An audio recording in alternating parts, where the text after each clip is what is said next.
LiberalViewer presents. So, welcome to the August 25th edition of LiberalViewer Monday Media Mixup. Thanks for joining me. I'll be using the 11 best, most newsworthy clips from the Sunday morning news analysis shows from the big five corporate outlets of ABC, NBC, CBS, CNN, and Fox News, the so-called corporate media here in the United States, for what should be a really educational, informative, fair use media criticism and political commentary show for you all today. As you can see from the video title, the big topic is Trump or Harris has best issues as 2024 campaign starts after Labor Day. We are a week from Labor Day, which is the what they call the traditional kickoff of the presidential campaign. You know, most voters don't really pay attention till after Labor Day. That's what they say. Well, it's a week away, and both campaigns are kind of jockeying on some issues or to define whether they have positions on issues, and that's kind of what I'm concentrating on with my newsmaker clips after I show you the news summaries from all five of the big five corporate outlets. But I do have a little political comedy, and it's kind of the way that Fox News, it's Fox News biased political comedy, and it's about the way that Fox News tried to cover what happened at the Democratic convention this last week as little as possible in their entire Fox News Sunday program. In fact, they started the program with, breaking news about Israel striking in Lebanon and Hezbollah striking from Lebanon to Israel. And that was a breaking news story covered by all the big five corporate outlets. But Fox News used it to totally forget that there even was a Democratic convention. In fact, in the whole program, there are only two really brief clips of anything from the Democratic convention. No Obama clips, Michelle Obama, Barack Obama. You'll see those in in at least one of the other news summaries, and they were in all the other Sunday morning news analysis programs.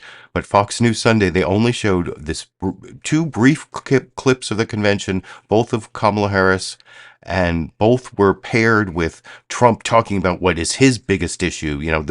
If you saw the Fox News power rankings that were at the beginning of the live stream that I showed last Monday, immigration is the issue where Trump has the most power.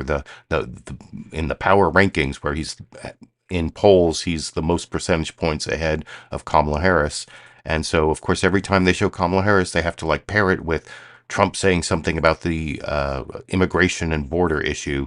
So I'm going to show you the two brief times that they showed any video at all from the Democratic convention on Fox News Sunday. First this is the teaser that comes right at the very beginning of the program before the news summary, before Shannon Bream comes on and says, hello. Chris Wallace used to say, hello again. I guess she got rid of the again, but here's one of the two Kamala Harris clips over here. Trump and Harris battle over two of the biggest issues for voters. Every day brings another story about innocent Americans being tortured, raped, murdered, and massacred by illegal aliens that Kamala Harris has set free in our country. He doesn't actually fight for the middle class.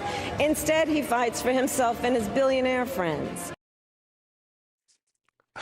So, yeah, that was more Trump in that clip than, because Trump went to the border on the day that Kamala Harris gave that speech accepting the nomination, and they gave more coverage of Trump, you saw, than of Kamala Harris's acceptance speech. And then not covered in the news summary, not covered anywhere in the first half of the Fox News Sunday program.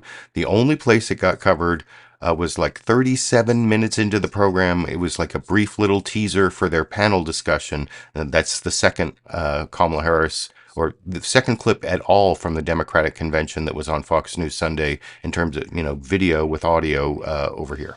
I will be a president who unites us around our highest aspirations and always fights for the American people. When we win this November, we will end the Kamala Harris border nightmare once and for all. That was Vice President Kamala Harris accepting the Democratic presidential nomination this week as former President Donald Trump took his campaign to the border. It's time now. So that's it. That's the only video from the Democratic convention that made Fox News Sunday, which was definitely the biggest story of last week. They spent so much more time on the event between Donald Trump and Robert F. Kennedy Jr. over the weekend, where RFK Jr. endorsed Trump, and they had an exclusive interview of RFK Jr.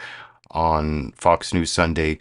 Never brought up his anti-vax position, nothing to do with vaccines, even when Shannon Bream actually asked him how he was going to be like the minister of health or in charge of keeping America healthy in a Trump administration. Never asked him about his anti-vax position. So that's even more Fox News bias to start off the program with. And if you don't believe me, you can actually read the entire transcript of Fox News Sunday and check for yourself at a link that I'm going to put in the live comments right now. Oop, let me get it over into here's the Fox News Sunday full transcript, which they haven't been doing for several weeks. They finally did it this Sunday. So if you want to see all the bias in the text, you can see it for yourself. And now I'm going to move on to the news summaries from longest to shortest. The longest one was ABC's This Week with George Stephanopoulos. Jon Karl and Martha Raddatz are both in this news summary, starting with Jon Karl, ending with Martha Raddatz. And in the middle, they have Britt Clennett reporting from Israel. And at least they acknowledge the Democratic convention took place. Jon Karl does at the beginning here before they go into the breaking news story that I will talk about with you a little more after we watch it together over here. Good morning. Welcome to This Week. It was another critical week in the race for the White House. We'll get to all of the developments coming out of the Democratic National Convention and the nomination of Kamala Harris in a moment. But we begin this morning with breaking news overnight. Rockets flew over Israel after the Israelis launched what they called a preemptive strike on Hezbollah. Israel says the militant group was planning an extensive attack from Lebanon's southern border. And Hezbollah did strike, launching hundreds of rockets and drones towards Israel in retaliation for the assassination of a top commander in Beirut weeks ago. It all comes amid concerns of a wider conflict in the region. We have team coverage this morning, and we begin with ABC's Britt Clennett with the latest from Tel Aviv. Britt, what can you tell us of what happened overnight, and how significant was it that the first strikes actually came from the Israelis? John, these were major Israeli strikes on targets in southern Lebanon ahead of a Hezbollah attack on Israel. We're talking over 100 Israeli warplanes taking out thousands of rocket launchers and missiles, striking over 40 sites. That's according to the IDF. And hours before that operation, the IDF said it identified these launchers, which were actually aimed at Israel, ready to fire. Hezbollah firing over 320 missiles into Israeli territory, saying they were attacking military targets in Israel's north in response to the assassination of a top leader weeks ago.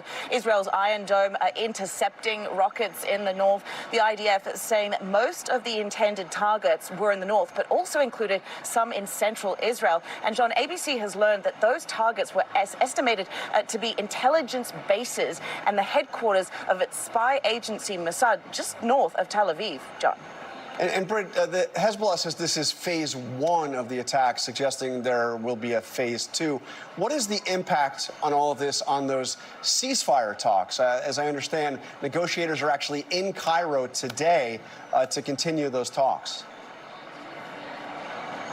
Well, Hezbollah's leader, Hassan Nasrallah, is set to speak later today, addressing the attack. 3 people we know were killed in Lebanon. That's according to the government there, with no casualties here in Israel reported. But Egypt has warned against the dangers of opening a new war front in Lebanon and called for preserving stability. Israeli delegation, they've touched down in Cairo for ceasefire talks, where senior U.S., Egypt and Qatari officials are trying very much to keep negotiations alive. But really, it's not clear whether Hamas will take part in the negotiations directly, with major gaps remaining between Israel and Hamas, and really no high expectations for a breakthrough. What we do know is U.S. Chairman of the Joint Chief of Staff's General Brown, he's also now in the region to stop tensions from spiraling into a broader conflict, while President Biden is said to be watching all of this very closely. John.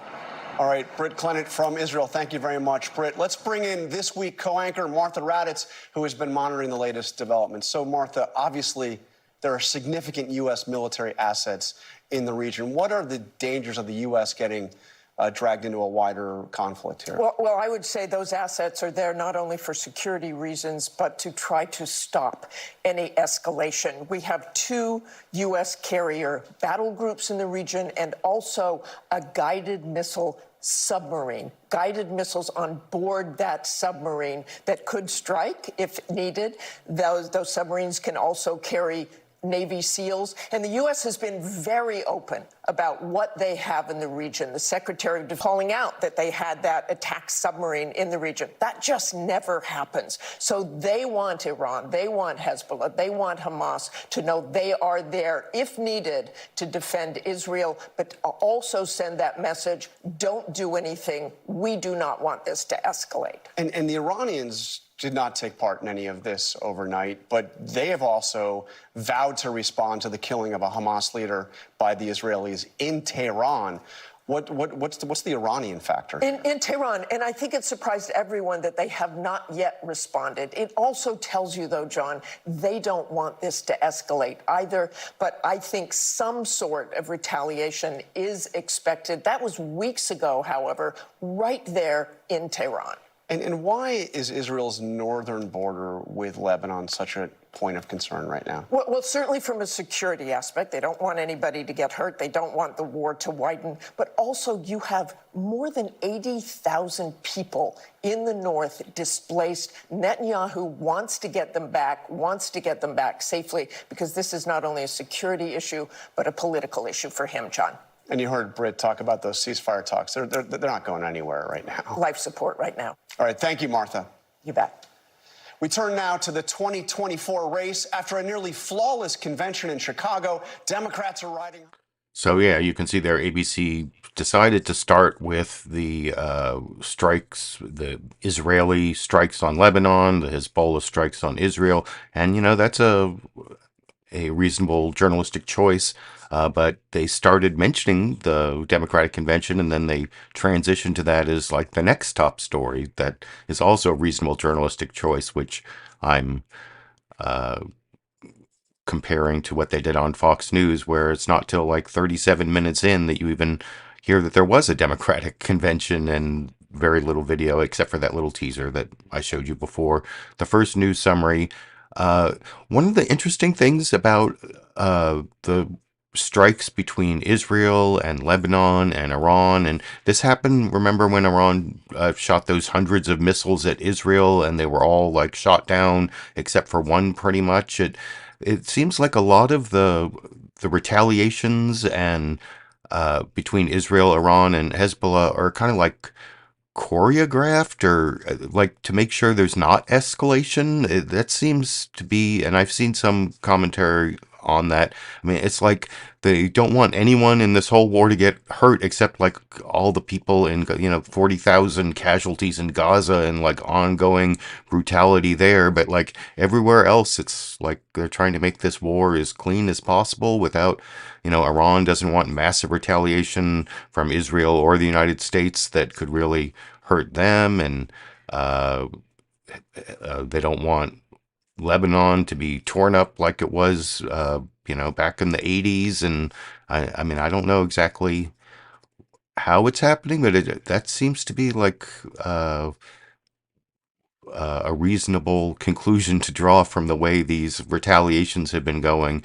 And anyway, I'm now going to move on to the next news summary, the NBC News Meet the Press news summary, which takes the different tack from ABC and CBS and Fox News, where it decides to actually cover the Democratic Convention and the 2024 presidential campaign with 72 days left over in this clip.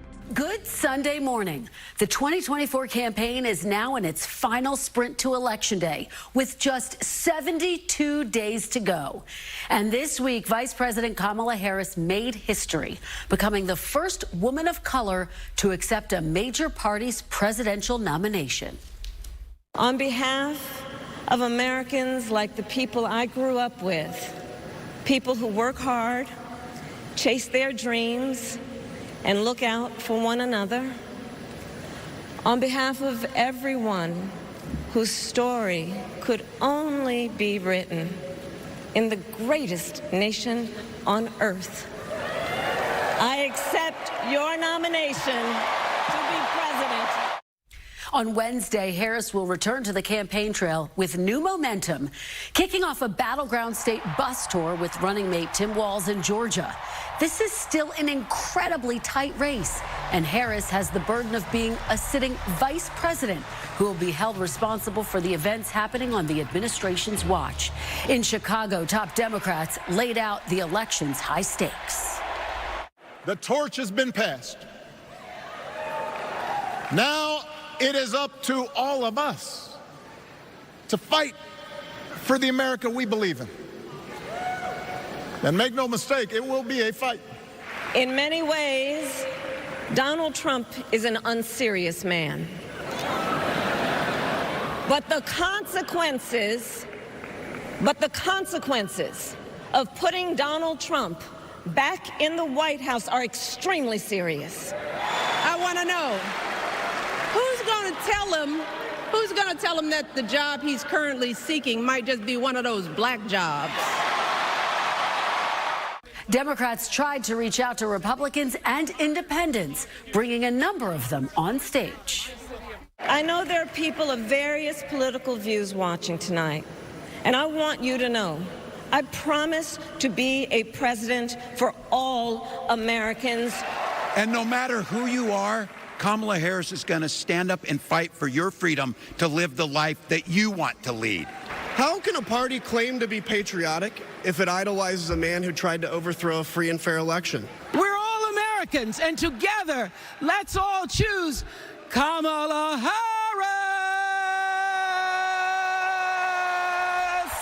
Harris and former President Trump are already preparing for their first face-off in September. On Friday, former President Trump accepted the endorsement of independent candidate Robert F. Kennedy Jr., who suspended his campaign. On Saturday, I sat down with Mr. Trump's running mate, Ohio Senator J.D. Vance, in Cincinnati. So, yeah, that is a great summary of what happened at the convention last week. And that's the kind of summary I would have liked to see on Fox News. It probably would have made a lot of their viewers' heads explode. But there was clips there of Barack Obama and Michelle Obama, two of the best speeches I've heard. Two of the best speeches I've ever heard, really, were the Barack Obama and Michelle Obama speeches at the Democratic National Convention. I mean, they were like so complex and nuanced. They were like essays, but they weren't essays that didn't translate into the spoken word. They were like spoken word essays with some really great lines and a good flow and rhythm and cadence. And I don't know. I don't know how you could even report on that convention without showing at least a clip of Barack Obama and Michelle Obama and Oprah and the Republicans and Kamala Harris and Tim Walz. That's how you tell your viewers what happened at the convention last week that apparently Fox News doesn't want them to know. And anyway, now I'm going to move on to the next news summary, CBS News Face the Nation, where you have Margaret Brennan and their reporter in Tel Aviv also prioritizing the strikes, the preemptive strike from Israel, and then the retaliation. Oh, one of the things I forgot to mention when I showed the ABC news summary, there were some drones, but all the rockets that Hezbollah fired from Israel, Katyusha rockets, those are like antiques. This is one of my pieces of evidence that there's something weird is going on where they're trying not really to hit it. They're trying to it's more like a show of force and a saving face type of retaliation than actually trying to seriously blow things up or hurt people. I don't know. But let's check out the next news summary, and they don't really seem to see it that way, I don't think, but we'll talk about it a little more after we watch CBS cover the story over here. Good morning and welcome to Face the Nation. Overnight, there has been a military escalation in the Mideast with what could be the long-anticipated opening salvo in an expanded regional conflict. The U.S. did not participate in the Israeli strike against Hezbollah, but President Biden's top military advisor, General C.Q. Brown, is expected in Israel today. This escalation has not disrupted the diplomacy underway in Cairo, where CIA Director Bill Burns continues to broker a ceasefire in Gaza, as well as a hostage and prisoner exchange between Israel and Hamas. Here in the U.S., these developments are being very closely watched from the campaign trail as the countdown to Election Day continues. We begin with CBS News foreign correspondent Imtiaz Tyab in Tel Aviv. Israeli missile defenses intercept rockets in the skies above northern Israel. The Iran-backed Hezbollah movement in Lebanon says it fired over 300 missiles and drones into Israeli territory. But Israel's military said the attack could have been much larger had it not carried out a massive overnight preemptive strike inside southern Lebanon, apparently involving around 100 fighter jets. Hezbollah has said its strikes were in retaliation for the assassination of Fuad Shukr, one of the group's most senior commanders, in Beirut last month. We were at his memorial service shortly after he was killed. The calls to avenge Fuad Shukr's death and that Israeli assassination are only growing. People here want revenge. A revenge attack that took Hezbollah nearly a month to carry out. How long can... Kim Gattas is a contributing writer at The Atlantic and author of Black Wave. So it feels to me as though everybody's, in a way, taking their time to make sure that everything is choreographed, telegraphed, in a way that allows it to be contained. And at least 3 fighters were killed in the Israeli strikes on Lebanon. And Hezbollah says it killed 1 soldier in Israel.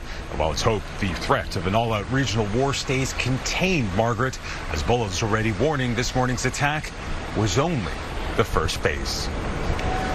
Imtiaz Tyab in Tel Aviv. And we're joined by the Israeli ambassador to the United States, Michael Herzog. Ambassador.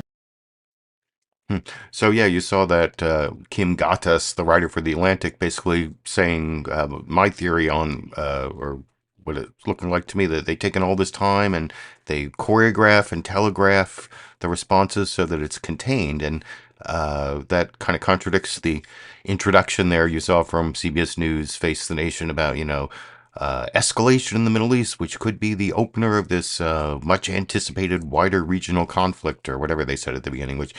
I mean, that might happen. I mean, especially when you're like firing all these munitions, even if you're trying to keep it contained, it doesn't always stay contained. So it's not like it couldn't happen, but that doesn't seem to be like what people are trying to do, or what the goal of what we're seeing is, at least according to Kim Gattas there. And that seems to be the most reasonable explanation for why there's been so little destruction and death, except for the Palestinians in Gaza. Anyway, the next news summary also plays up the widening regional conflict aspect here, because it's the Fox News Sunday news summary, and it's Shannon Bream and their reporter Trey Yingst. Same news, but I think there's a little bit more of an anti-Biden administration spin in terms of how bad, and playing up how bad it is, even though the damage isn't that great over here. Hello from Fox News in Washington. We begin in the Middle East, where the Israeli Defense Force says 100 of its fighter jets hit more than 40 Hezbollah launch areas in a pre-dawn strike today, ahead of what it called an extensive attack planned by Iran-backed Hezbollah militants in Lebanon. Let's get right to Fox News Chief Foreign Correspondent Trey Yingst in Tel Aviv. Hello, Trey. Shannon, good morning. Overnight, Israel launched preemptive strikes against the Lebanese militant group Hezbollah. The Israeli military says Hezbollah was prepared to launch hundreds of rockets and missiles towards central and northern Israel when the decision was made to strike first. A senior Israeli defense official described the strikes as precise and meant to remove imminent threats. As large explosions rocked southern Lebanon, the Iran-backed group began attacking northern Israel. Sirens sounded in communities as deep as 20 miles miles from the border as Israel's missile defense system worked to intercept the incoming fire. We are learning more this morning about the preemptive Israeli strikes. The Israel Defense Forces say more than 100 fighter jets took part in the airstrikes and eliminated thousands of targets. Initially, Israel's international airport was closed, but has since reopened. Israel has now entered a special security situation for the next 48 hours. Now, despite the heightened tension along the northern border, today's ceasefire talks are set to resume in Cairo, Egypt, both parties looking to work out the details of a possible agreement to end the war in Gaza. Just last hour, a senior Israeli defense official telling Fox News they are hopeful still about the possibility of a deal. Shannon? All right, Trey Yingst, we are going to check in with you later on in the hour. Thank you very much. Joining me now, Lieutenant General Keith Kellogg. And yeah, especially when they bring in their general, that's when they really go after the Biden administration. And I already put a link to the entire transcript of Fox News Sunday if you want to see all the pro-Republican propaganda bias from Fox News. But that's actually my last Fox News clip I'm going to show you. And the penultimate news summary. Now I'm going to get to the final one. It's just a little over 90 seconds, and you have Jake Tapper covering both the stories, the 72 days until the presidential election, plus the Israeli strikes in Lebanon and Hezbollah strikes on Israel over here. Hello, I'm Jake Tapper in Washington, where the State of our Union is in the final sprint. The two candidates for president are staring down 72 days until Election Day, with early voting beginning in just days, and both sides expecting an extremely close and likely acrimonious end to the campaign. Vice President Kamala Harris may have the wind at her back a bit following an energetic national convention. Her campaign said this morning it has raised an impressive $540 million since the start of her bid, including $82 million last week. But now, of course, Harris faces her biggest challenges, sitting for an interview, perhaps as soon as this week. We're waiting for any announcement on a full news conference for her. And, of course, the presidential debate, just over 2 weeks away. Her opponent, three-time candidate Donald Trump, is trying to define Harris and largely brushing off the pleas of his advisors to focus on policy. And regardless of his undisciplined propensity for wild attacks that can occasionally veer into bigotry, Mr. Trump continues to lead with voters on some key issues, the economy and the border, chief among them, with jobs numbers being revised downward by more than 800,000 last week. Now, this morning, fears of a new foreign policy crisis after Israel launched what it's calling a preemptive strike against the Iranian-backed terrorist group Hezbollah in Lebanon. Hezbollah immediately fired hundreds of rockets into Israel, both sides signaling that today's attacks are over, but the violence is renewing fears of an expanding regional war in the Middle East. Joining us now, Democratic Senator Cory Booker. And I don't have a clip of Cory Booker because I want to show you a clip of Jake Tapper talking to Lindsey Graham about abortion after I show you a clip of J.D. Vance talking to Kristen Welker on NBC about abortion. But first, I want to show you this clip that I see played over and over again on Fox News today. Jon Karl's interview with Senator Tom Cotton, where he asks, does Trump have to pivot on the issues? Oh, do you see there Jake Tapper picked out, he kind of did the Fox News power rankings there, like the Trump is ahead on immigration and or the border and the economy, and he even talked about how jobs numbers had been revised down by 818,000 in annual job number revision last week. So can't call him liberally biased media, I guess.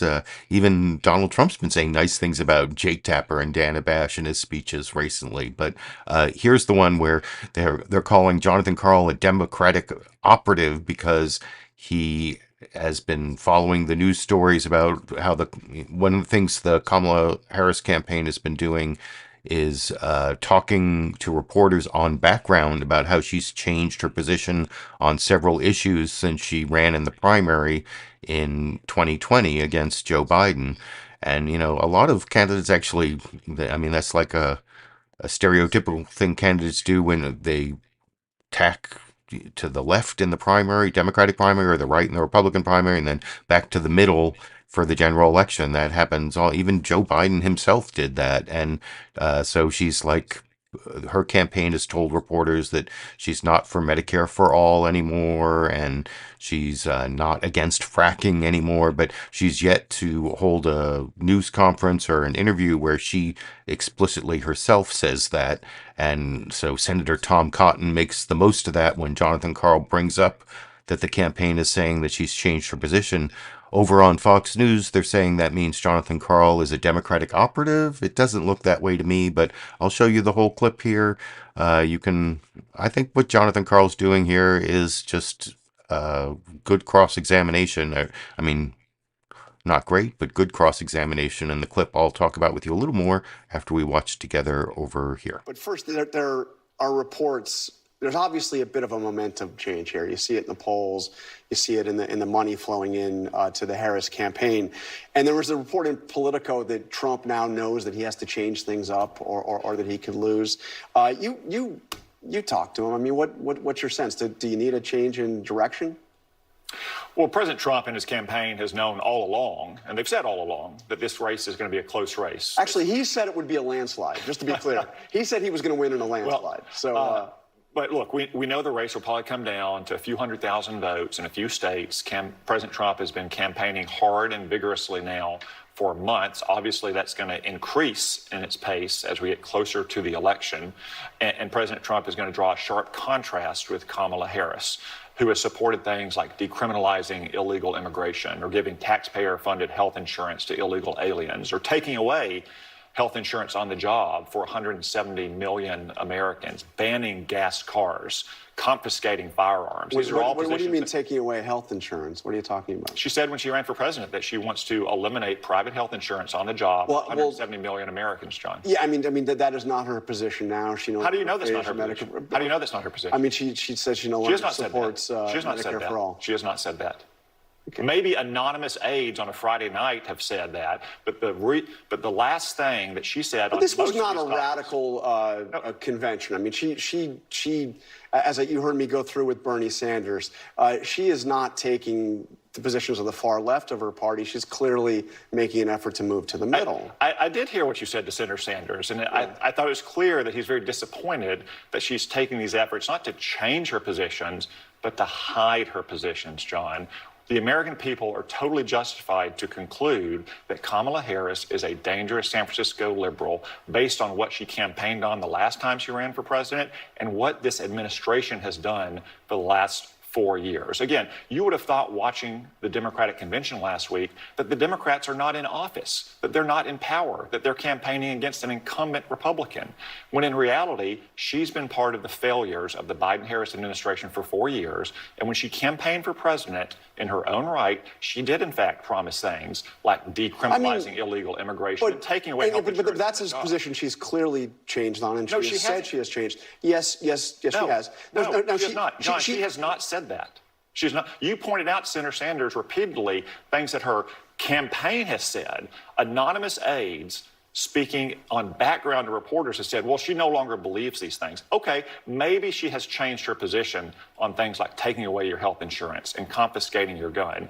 If she has changed her position, she owes it to the American people to come out and say in her own words when she changed and why she changed.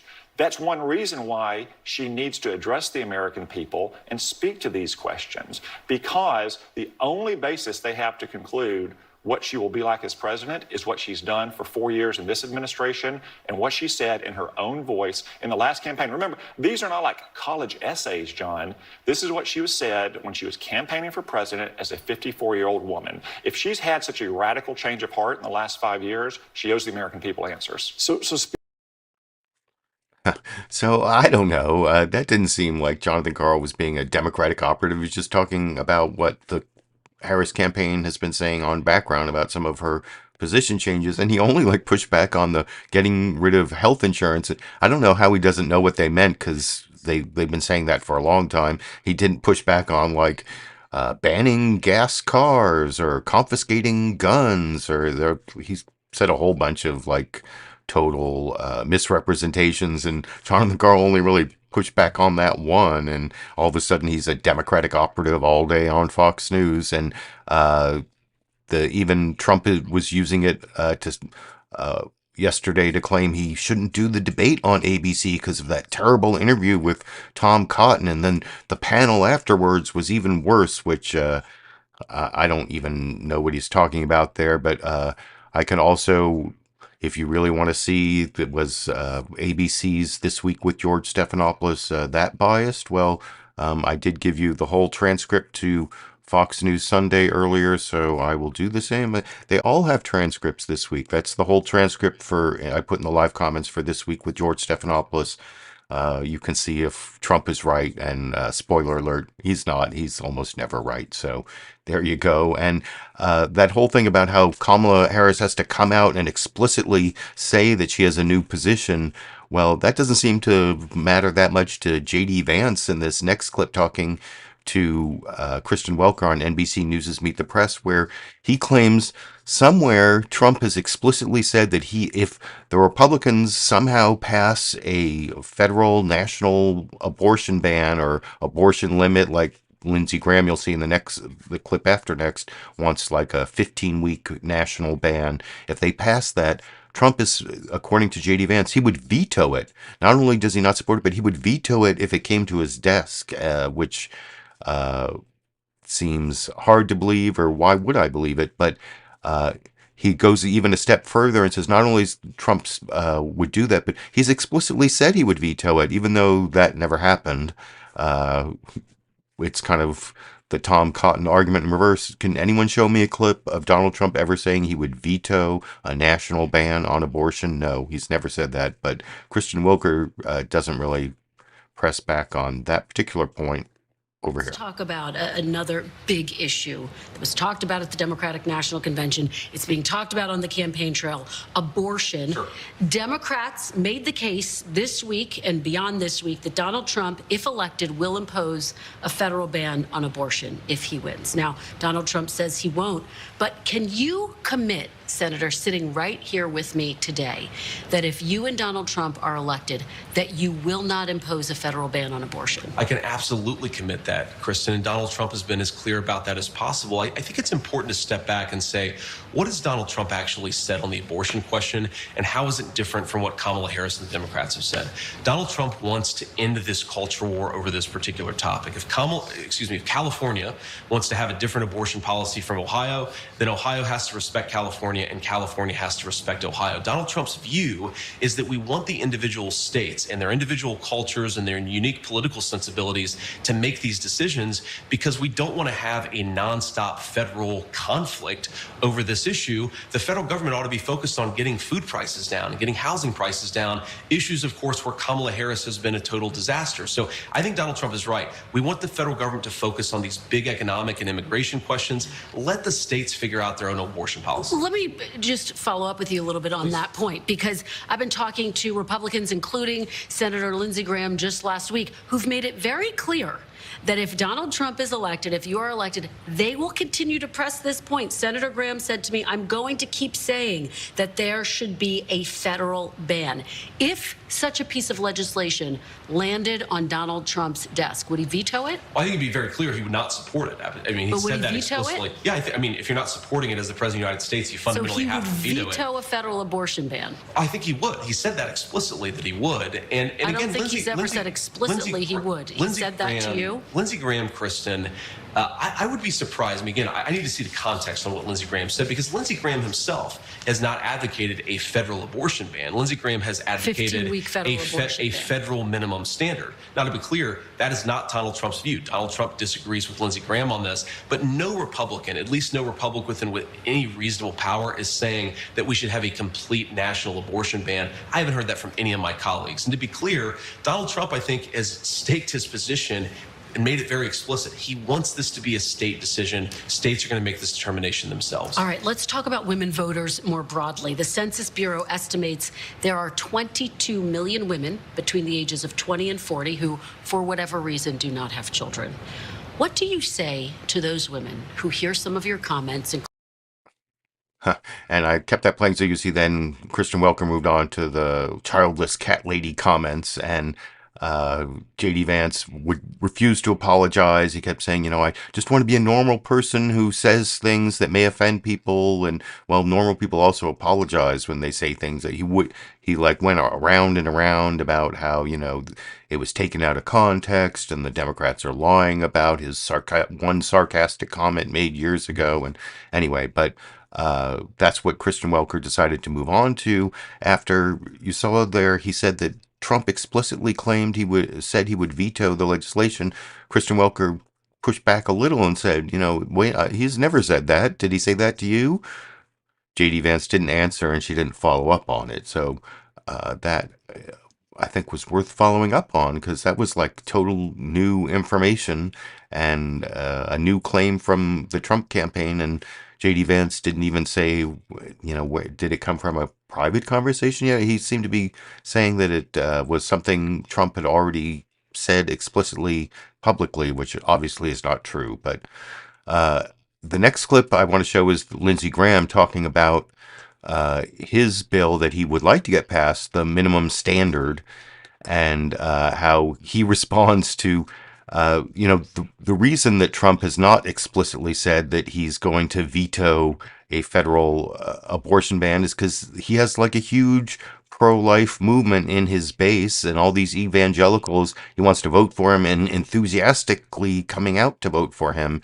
And they've already noticed he's changed his rhetoric. The National Review saying he might lose evangelicals. Over the weekend, he said that his administration is going to be great for women and their reproductive rights. He posted that on social media, which is one of the things Jake Tapper asked Lindsey Graham about here in the penultimate newsmaker clip I will talk about with you a little more after we watch it together over here. Turn to another important issue in this election, abortion. Former President Trump made some news the other night.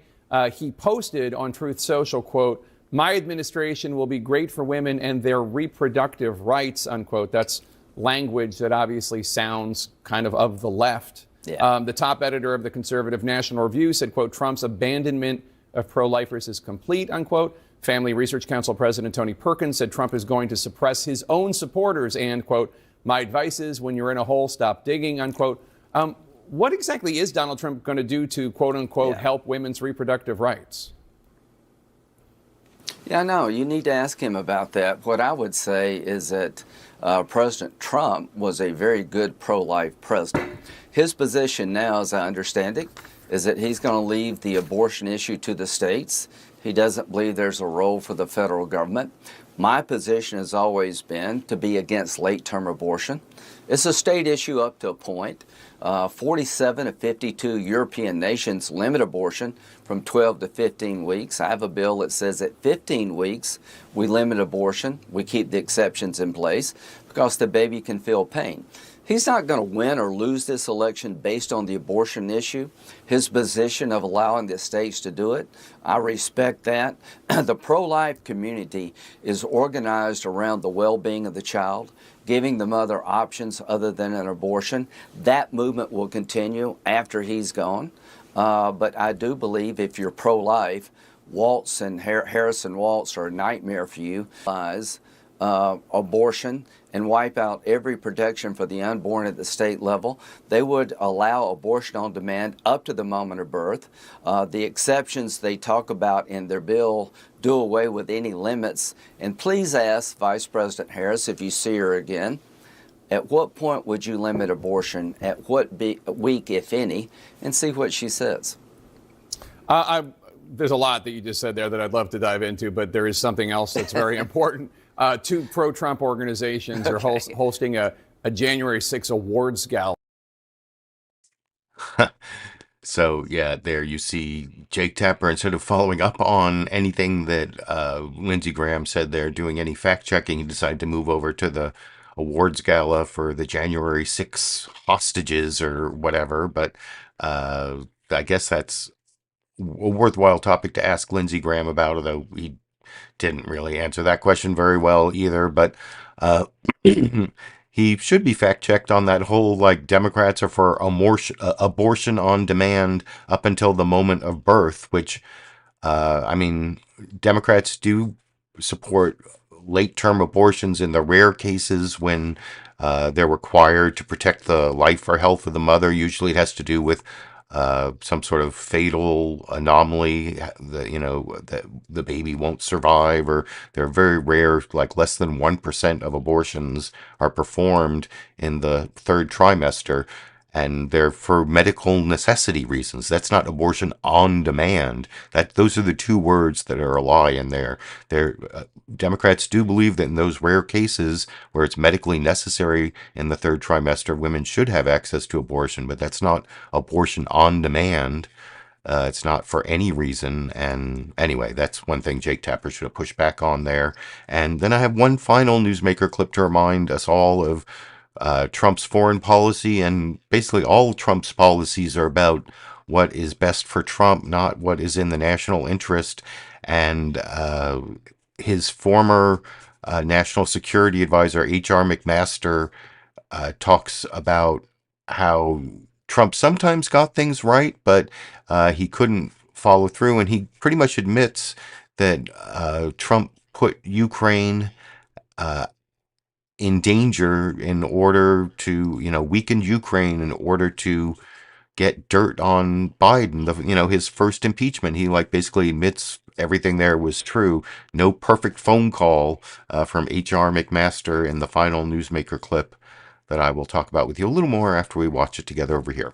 You also wrote a specific example where Trump wrote a flattering note to Vladimir Putin in 2018, and it happened to be the same time that this poisoning had happened on the soil of a U.S. ally by Russia. Right. When you got home, you said to your wife, after a year in this job, I cannot understand Putin's hold on Trump. Yeah. How do you explain that now?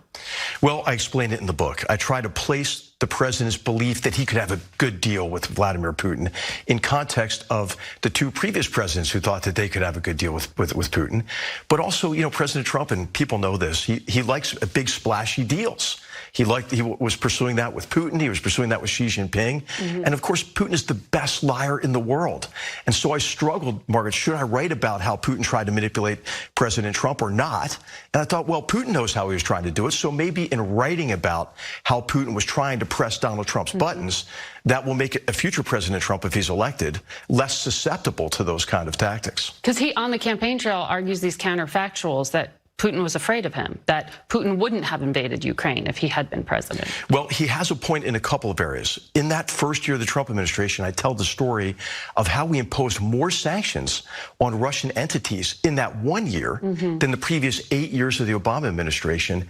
And the really critical decision, though, Margaret, I think, was to provide the Ukrainians with defensive capabilities, especially in the form of Javelin missiles. Right. But in the area of inconsistency, I also tell the story about how that support was suspended, to get evidence of the Biden family's corrupt activities in Ukraine. The grounds for impeachment, which basically you're saying were justified. Right. So there's an element in the story about how he can make really sound decisions and disrupt things that need to be disrupted in terms of foreign policy and national security, but oftentimes struggles to hang on to those decisions and see them through. H.R. McMaster, thank you. I guess sometimes Trump can make really sound decisions, and then sometimes he sells out the country for his political or personal gain. It's a balance. I don't know. It's just another reminder. That should be an issue. And I think that the Trump putting himself before others issue was something that came out of the Democratic convention. It is going to be one of the big issues for the campaign, along with abortion, along with health care, along with the border and the economy, and how those issues are going to determine the outcome, or is it going to be the personalities and the character issue? Well, we'll have to wait and see, but next Monday I'll be back with the actual Labor Day edition, the actual kickoff of the campaign, and then the week after that, it will be the day before the supposed first debate between Kamala Harris and Donald Trump on September 10th on ABC. If that actually happens, I guess we'll have to wait and see if it does. And before I finish, I always like to give you the bonus clip of Cheech and Chong, the kittens. I took some video earlier of a new toy. We got them. It's a spinning toy that you can suction cup to the floor or the wall. I put it up on the wall, and Chong played with it, and Cheech kind of watched in the bonus Cheech and Chong, the kitten clip. I will end the program with over here.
I guess that's kind of the punchline where they scare themselves away. But actually, the real punchline to that is later I took the toy down and I put it away in the drawer, and Chong kept coming back and like pawing at the wall there, like, where'd it go? Where'd it go? And like mewing at the wall. It was kind of funny after that. But anyway, that's the end of the program. I'll be back next Monday and every Monday all the way through the January inauguration. I might have some other reason to upload a video during the week. Hopefully I'll see you in the comment section of that video if it happens. Otherwise, I guess I'll be seeing you next Monday, and as long as I'm doing these live streams, and until then, I guess I will be seeing all of you around the internet.